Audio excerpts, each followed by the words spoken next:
Hello students. Hello students, first of all बहुत बहुत congratulation because आप अंग्रेजी सीख रहे हैं और जानते हैं अंग्रेजी आज विश्व भर की सबसे लोकप्रिय भाषा मानी जाती है।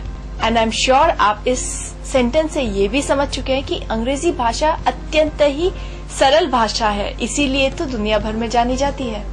पर हम भारतीयों को अंग्रेजी भाषा थोड़ी क्लिष्ट लगती है क्योंकि भारतीय भाषा और अंग्रेजी भाषा में एक बेसिक अंतर है। जानना चाहते हैं वो अंतर क्या है?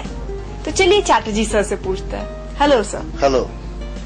तो स्टूडेंट्स, हिंदी और इंग्लिश भाषा के अंदर एक जरा सी अंतर है। हम लोग जब हिंदी में बातें करते हैं, राम बाजार जाता है, मैं पढ़ता हूँ बुक, और पापा ऑफिस जा रहा है, मम्मी खाना पकाएगी। तो मैं क्या कर रहा हूँ, मम्मी खाना पकाएगी मतलब क्रिया, जो मेन क्रिया होता है, ये हम सेंटेंसेस के एकदम आखिरी में बोलते हैं। जबकि इंग्लिश में ऐसा नहीं है।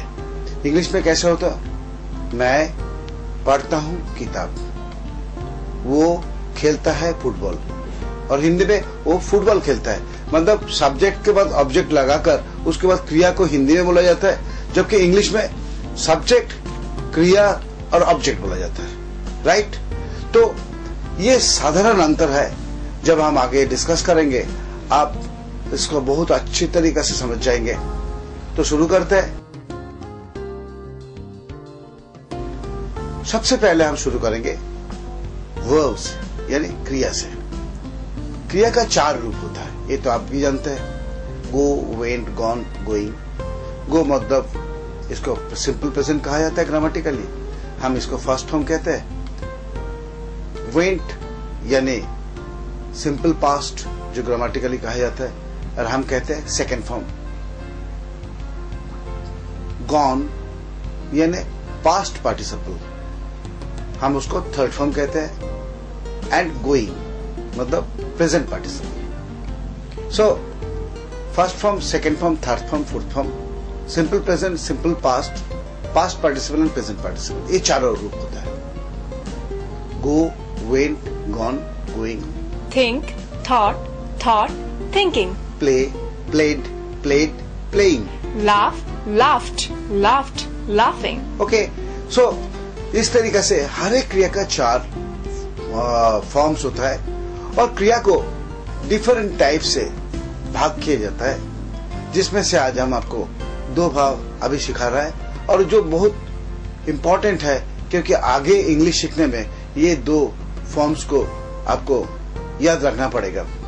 एक होता है ट्रांजिटिव, एक होता है इंट्रांजिटिव वर्ब्स। ट्रांजिटिव वर्ब्स वो वर्ब्स होता है जिसमें हमेशा एक ऑब्जेक्ट का जरूरत पड़ता है, अदरवाइज वो अधूरा क्रिया हो जाता है। जैसे कि मैं देखता हूं, मैं सुनता हूं, मैं पढ़ता हूं। क्या पढ़ते हो, क्या सुनते हो, क्या देखते हो, इसके लिए एक ऑब्जेक्ट का जरूरत पड़ता है। जैसे मैं पिक्चर देखता हूं, मैं रेडियो सुनता हूं, मैं किताब पढ़ता हूं। ये रेडियो, किताब, ये सब होता है ऑब्जेक्ट। ये ऑब्जेक्ट बिना ये क्रिया अधूरा रहता है। तो इस टाइप का कुछ क्रियाएं होता है, और कुछ क्रिया ऐसा होता है जिसमें ऑब्जेक्ट का जरूरत ही नहीं पड़ता है। जैसा गो, मैं जाता हूं, कहां जाता हूं, ये होता है, मगर क्या जाता हूं ये नहीं होता है। I sleep, I laugh. तो इस टाइप का जो क्रियाएं होता है, गो, काम, रन, वॉक, लव, इसको इंट्रांजिटिव वर्ब्स कहा जाता है। ओके, आज यहाँ तक ही। अब हम लोग नेक्स्ट चैप्टर की तरफ जा रहा है, वहां हम लोग बेसिक सेंटेंस के बारे में सीखेंगे। तो फ्रेंड्स, अब आप भारतीय भाषा और अंग्रेजी भाषा में अंतर समझ चुके हैं। मिलते हैं अगले चैप्टर में।